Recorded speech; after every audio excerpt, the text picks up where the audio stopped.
গ্রামের ভেতর ঢুকলেই চোখে পড়বে ছায়াঘেরা লটকন বাগান। গাছগুলোর গোড়া থেকে উপরি অংশের শাখা প্রশাখায় জড়িয়ে আছে লটকন। নরসিংদী জেলার কৃষি ও সম্প্রসারণ অধিদপ্তরের তথ্য অনুসারে চলতি মৌসুমে এ জেলায় ১৯০০ হেক্টর জমিতে লটকনের চাষ হয়েছে।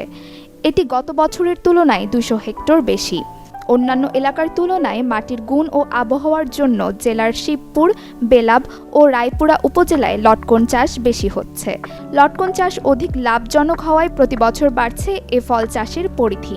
এখানকার অধিকাংশ বাসিন্দারা লটকন চাষের উপরই নির্ভরশীল।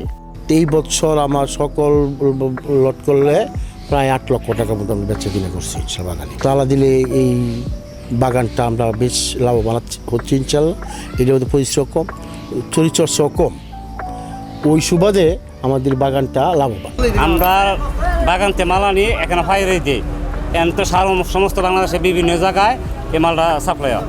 আমরা বাগানতে যারা কিনিয়া তারাও লাভবান, এনতে নিয়ে যারা বেচে তারাও লাভবান। আমরা কৃষক যারা আছে তারা অনেক লাভবান এই লটকল দিয়া।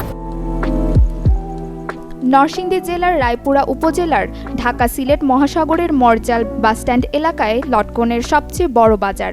প্রায় প্রতিদিনই শত শত ভ্যান ও ব্যাটারি চালিত রিকশায় করে লটকন নিয়ে আসেন চাষিরা। অল্প খরচে অধিক লাভ হওয়ায় লটকন চাষে ঝুঁকছেন সবাই। যে আমরা সবাই লটকন বাগান তৈরি করি যাতে আমরা বিনা পুঁজিতে অল্প টাকা খরচে বেশি লাভবান হতে পারি, এবং এটাতে বলতে গেলে পুঁজি নাই। এটাই আমি বললাম যে 100% থেকে 90% আমরা লাভবান।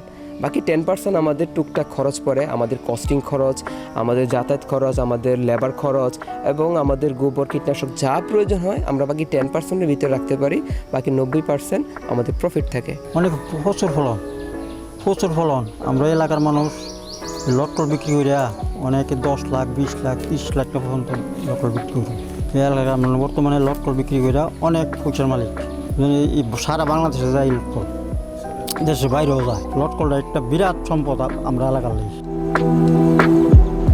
লটকন চাষকে আরও সম্প্রসারণ ও রপ্তানি বাড়াতে চাষিদের বিভিন্ন পরামর্শ ও সহায়তা প্রদান করে আসছে কৃষি বিভাগ। এবছর আমাদের যে লটকনের উৎপাদন লক্ষ্যমাত্রা প্রায় 30,000 মেট্রিক টন, এটি ছাড়িয়ে যাবে। আমাদের এই লটকন কিন্তু আমাদের নরসিংদীর চাহিদা মিটিয়েও রাজধানী ঢাকা এবং দেশের অন্যান্য জেলাতেও এটি বিপণন হচ্ছে। পাশাপাশি মধ্যপ্রাচ্য সহ বিদেশেও কিন্তু এই লটকন কিন্তু রপ্তানি হচ্ছে।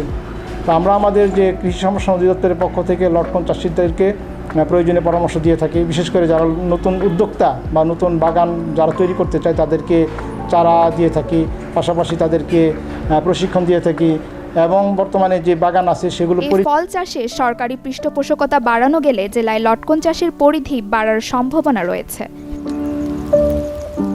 Desk report, channel 24।